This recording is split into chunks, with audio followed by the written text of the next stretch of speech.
In our last video, we learned about reality versus perception. And when I left off, I talked about how I went to BYU, Idaho, and when I was there, I was kind of shocked by the culture there. I'm originally from California, and so in the Bay Area, so I'm used to a lot of people. I'm used to people being maybe kind of closed off and not as friendly. And I went to Rexburg, and the people that were there were so friendly. But the culture there was so strange that everybody, or at least most of the people there, would refer to Rexburg as the Rexburg bubble. It was a little bit different from society in general because people were so nice and maybe kind of head in the clouds a little bit. And because of that, some people hated Rexburg and other people loved it. And there was this huge divide about that, but the majority of the people at BYU, Idaho, they loved it because they were enrolled there and they were involved with it, and so they really enjoyed it. But the people that were still clinging on to how culture was from where they're from, and they rejected the change in that culture, they didn't really appreciate it and they didn't really like it. My experience there, it helped me realize that everyone has their own perspectives. In fact, our individual realities are as unique as our individuality. The more I learned about this, the more I realized that there are different things that blind us from the truth. They blind us from reality around us. And one of these things is our emotions, because people's emotions will kind of give us bias. Like if I'm really loving the culture at BYU, Idaho, then I'm going to be emotionally attached to it, and I'm going to be maybe a little bit closed off to maybe another perspective. Likewise, if somebody comes to BYU, Idaho, and they're emotionally shocked by how strange it is, and they're emotionally connected to their hometown and to the culture they're used to, they're going to push away this new culture. They're going to push away BYU, Idaho, the bubble of Rexburg, the Rexburg bubble. And so they're going to try to hold on to their own truths and push away other truths. And that's going to be mainly because of their emotions. I was one of those people that did love BYU, Idaho, and I really appreciated the culture there. But at the same time, I was able to hold on to my culture back in California. And that's really the best place to be, is being open to all cultures, being open to see other people's perspectives. And when you can see other people's perspectives and not hold on to your bias and your emotional connections and your emotional bias, then you're more open to see truth. You're more open to see how reality really is. After I went to BYU, Idaho, I went to try to get a job in my field, but unfortunately I couldn't get a job right away, and so I started just getting whatever job I could get just to make ends meet. And so I got a job working as a wilderness guide. When I was working as a wilderness guide, I learned a lot of things about people and their perceptions. And I had this one experience as this wilderness guide. We were hiking in Escalante, and Escalante is this desert area. It's a beautiful area. It has a lot of red rocks and huge cliffs, and there's a lot of flash floods that go on there. And this particular time that I was hiking with this group of kids, there was a flash flood, and there was a river that it was probably about 5 feet wide, maybe 10 to 15 at the biggest. But with the flash flood, it became probably 30 feet wide, and maybe at the widest it was around 40 feet wide. But this river became so powerful that we couldn't cross it. In fact, there was trees that were rushing down this river because the river was so powerful. And so we were like, we can't swim this, and we can't get by it because the river was coming right up against the edge of the canyon walls, and so we were trapped. In fact, we stayed there for a couple of days hoping that the rain would just subside and then the flash floods would just go away. Unfortunately, it just kept raining and raining, and we were like, we gotta get back to resupply. We gotta get the kids back to their therapists and to get their letters from their parents and all these other things. And we wanted to go home. And so we were like, we gotta get out of here. One of the staff there, my co-guide, he decided that he was gonna swim the river. He was gonna have a rope with him and swim the river to get across. And that he tried to find a shorter, like a narrow spot of the river. And when he got to the river, he tried to see if there was any trees coming in. There were so many trees. It was like every 30 seconds to 1 minute, probably every minute, there was a tree coming down the river. It was so crazy. But anyways, so he swam across the river and he made it, which was a miracle. And then he took the rope, tied it to one tree on one side of the river, and tied the other side of the rope, us on the other side with me, I tied the rope on the other side of the river, and we used it as a hand line traverse.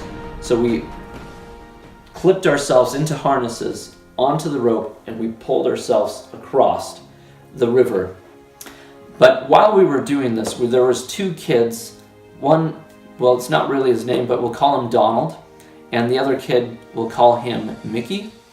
And Mickey and Donald, they were having some conflict with each other, and before they crossed this river, it was just really mild bickering.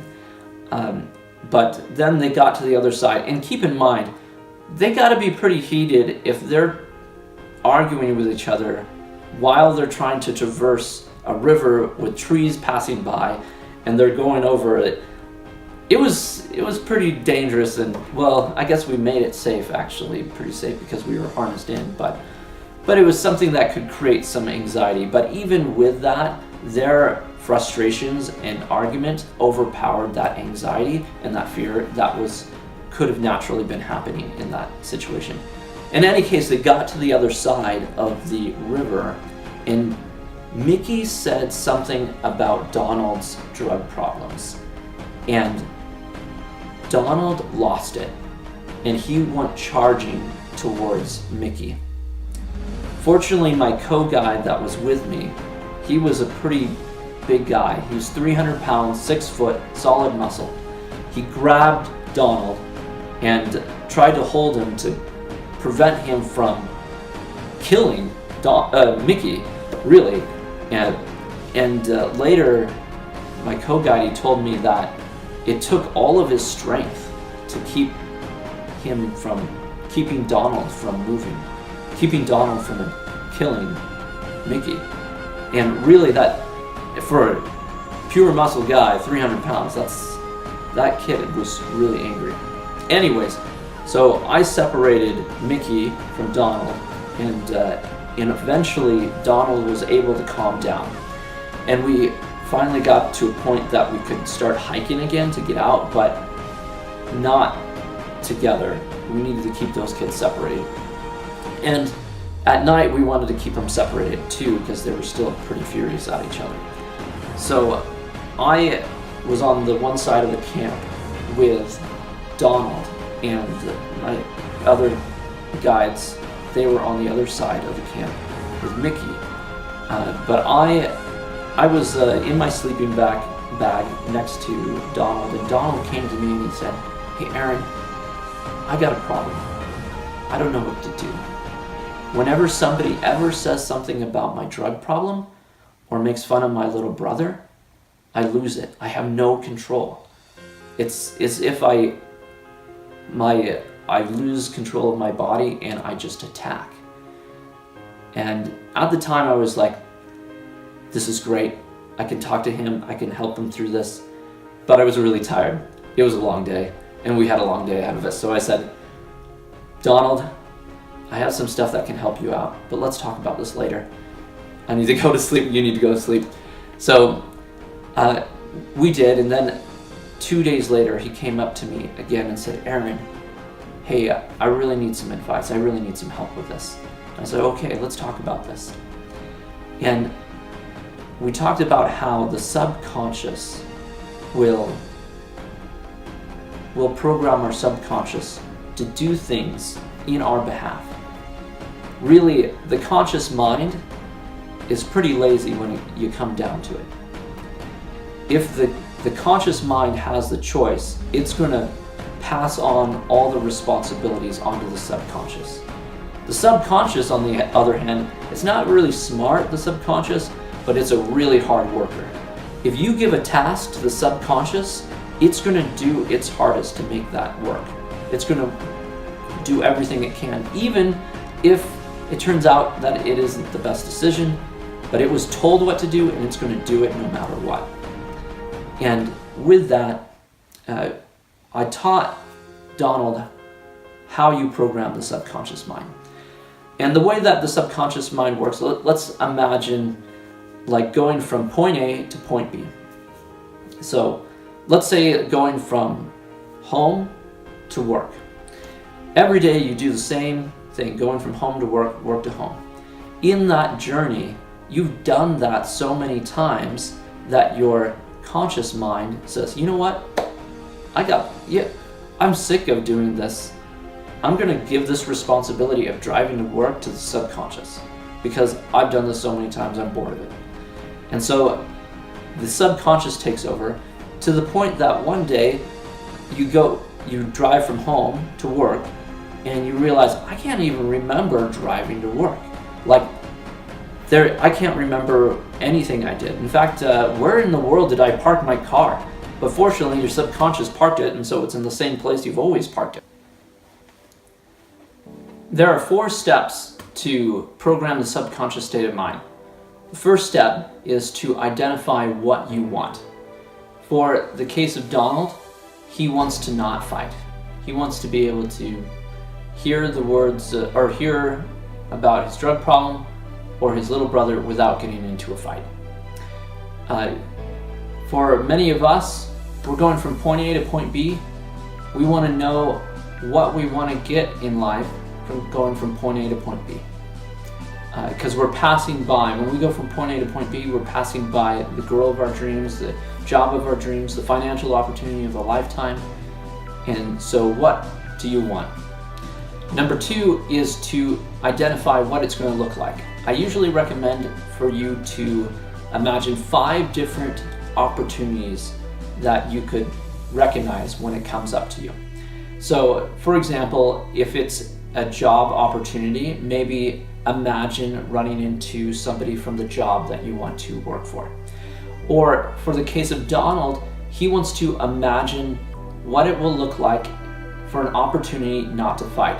So maybe he can imagine having an exit, or maybe he can imagine having a staff or a teacher available nearby that can support him in kind of be able to negotiate things between the 2 kids, or be able to resolve some conflict that way. But in any case, imagine 5 different opportunities that you can have. Third step is to imagine acting on that opportunity. So when that opportunity comes up, you've gone from point A to point B, and you know what you want and you know what it looks like, so you see it. But if you haven't imagined acting on it, you are going to pass right by it.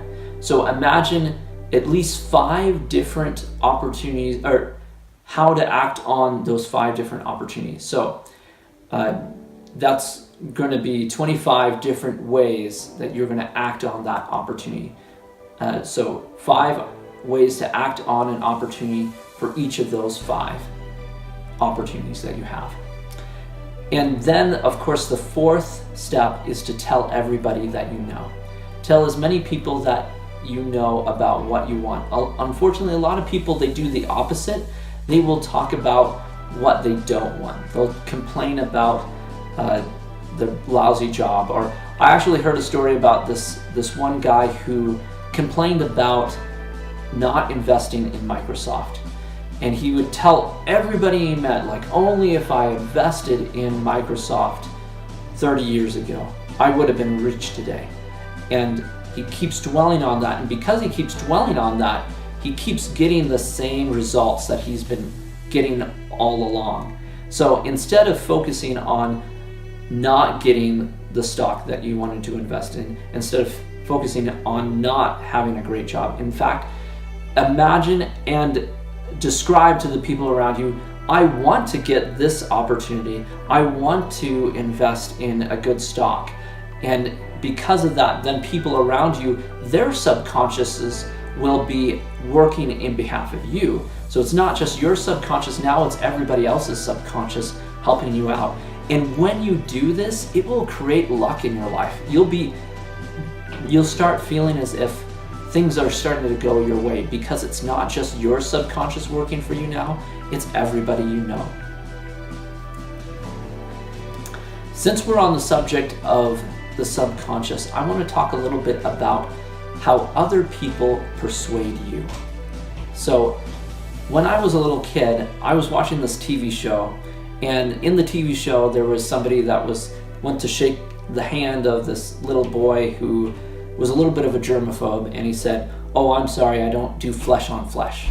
And I thought it was a hilarious joke, and I thought it was really funny. And so I wanted, the first opportunity I had, I wanted to tell my siblings that. I wanted to act it out. And so I forgot exactly what happened, but I think one of my siblings tapped me on the shoulder or something like that, and I said, "I don't like flesh on flesh." And I thought it was hilarious, but they started making fun of me about it. And so they kept being like, "You're a germaphobe, and you don't like flesh on flesh, flesh on flesh, flesh on flesh." And because of that, I turned into a germaphobe. And I was not before. Honestly, we were doing sod at my parents' house, and we had this huge pile of manure. And when first thing I saw that huge pile of manure, I got my trucks and I started playing in the pile of manure. And so I was the furthest thing from a germaphobe. But because my siblings continually got it in my head that I was a germaphobe, I started to believe it, and I started to act on those tendencies to be a germaphobe. And really still today, I have some germophobic tendencies. When people get sick, I don't want to be around them. I've been working on that a lot. Like I'm more comfortable being around people that are sick, because I think to myself, well, I'm going to strengthen my immune system, and because of that, I want to be around sick people. But in any case, because of the persuasions of my siblings, it altered my perception of reality around me. And really what that means for you is that you gotta surround yourself with people that are positive. You don't want to surround yourself with people that are gonna shoot your dreams down. You have to be around the people that are gonna be like, "I believe in you, man, you can do it." And also, in addition to that, you gotta tell yourself that you can do it. The worst is when you tell yourself, "I'm not good enough, I can't do this, I'm not gonna make it," because that's gonna just shoot down your dreams. You gotta be the first person to get yourself up in the morning and say, "I can do this, I'm gonna succeed at that opportunity that I'm looking for, I'm gonna be the one that's gonna get me to where I need to be."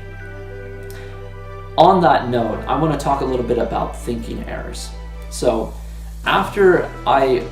because I worked at the wilderness program, I got into therapy. I was working with troubled youth, and I was working with other therapists working with the troubled youth, and I realized that this was a good opportunity for me to become a therapist. In fact, I had one therapist at the wilderness program that I was working at that really sat down with me and told me about why he got into therapy and the successes he had, and he kind of just convinced me that I wanted to become a therapist. But in addition to that, I also had a lot of friends that just said that I would be really good at it. And so with all of that information, I was like, I really want to become a therapist. But unfortunately, I had a thinking error that I wasn't good enough to become a therapist because I have dyslexia. And it held me back for a little bit. But fortunately, I had all those people around me to support me and encourage me that I would be a good therapist.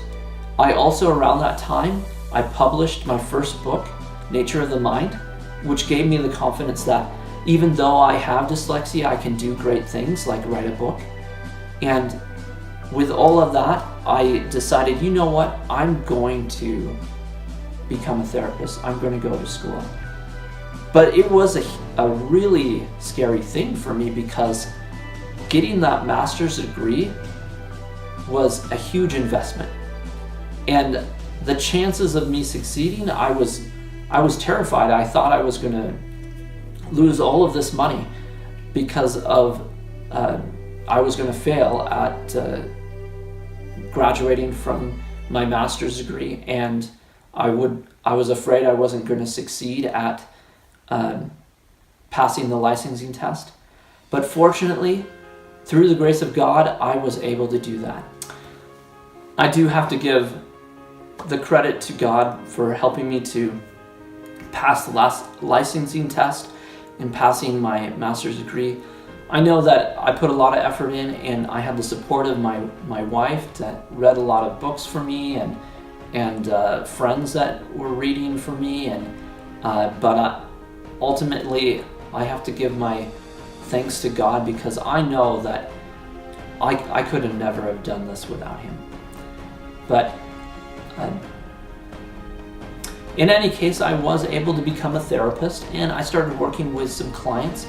And I had this one client who we'll call him Louie. And Louie, he was an African American boy that was 15, but unfortunately he looked like he was 20. And because he was 15, he liked to dress like a 15-year-old. He had like his basketball shorts and his basketball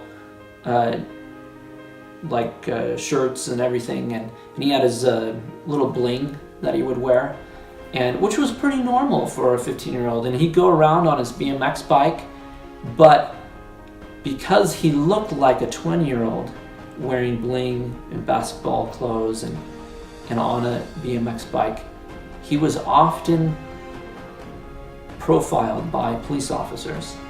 He was often accused of things that really a 15-year-old shouldn't have been accused of.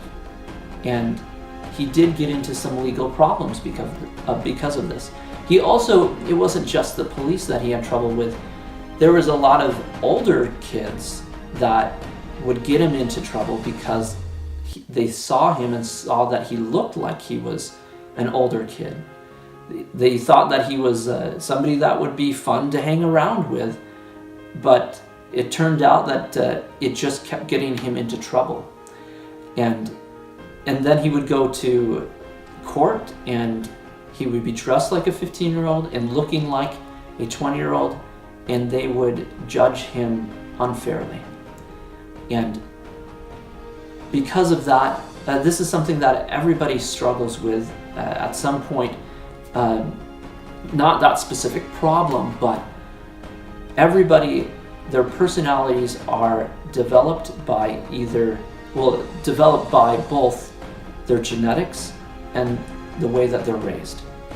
We can do things about helping people change their personalities through the way that they're raised. We can address that through therapy and trauma work and things like that. But your genetics are a little bit harder to deal with. And Louie, he really couldn't do anything to help him to look like a 15-year-old because he looked like a 20-year-old. So instead, I gave him the advice to dress and act like a 20-year-old. And so he got some button-down shirts and some slacks, and he would go to court looking like a clean-cut 20-year-old that's looking for a job. And because of that, the courts were a lot more lenient on him. And he also would go to school dressed with polos and good-looking clothes. And because of that, the teachers respected him more. They treated him better. He got into less trouble with his peers because of it. And because of that, he was able to be more successful. And so I'm going to give the challenge to each and every one of you. Go talk to your friends, maybe even talk to a stranger and ask them, what is your first impression of me? Because within the first 15 seconds, people make a judgment about you. That judgment may linger, it may not, but they make a judgment about you within that first 15 seconds. So what judgment are people making of you? Be aware of what your genetics is influencing other people to perceive of you. And from that, then ask yourself, is that the perception that I want people to have of me? And what can I do to change that to the way that I want people to perceive me? Because ultimately, this did affect Louie's reality. It affected his perception of reality, which eventually it altered his actual reality. And he had that perception that people were targeting him, because they were. And instead of just complaining about it, he went out and he did something about it, and he changed the way that he dressed. He changed the way that he acted so that people would respect him and treat him more fairly. So I'm going to challenge each and every one of you to do the same. And make sure that you realize that our perceptions of reality are not necessarily reality. Our perceptions of reality are altered because of our personalities, because of our emotions, because of our thinking errors, because of others' persuasions, and also because of our subconscious. So be aware of each of those things, because we're not seeing reality the way it really is. And if you can be aware of how our perceptions are altered, you can change the way that you see reality to see it more clearly. And also you can actually change your perception of reality so that you can become more lucky, that you can get success in your life. If you like these videos, please subscribe and hit that like button. If you like to support us making these videos, then please go to our Patreon page. And when you do become a patron and donate to us, you can receive videos before the public gets them, and you can also see videos that the public does not even have access to. Thanks for watching, guys.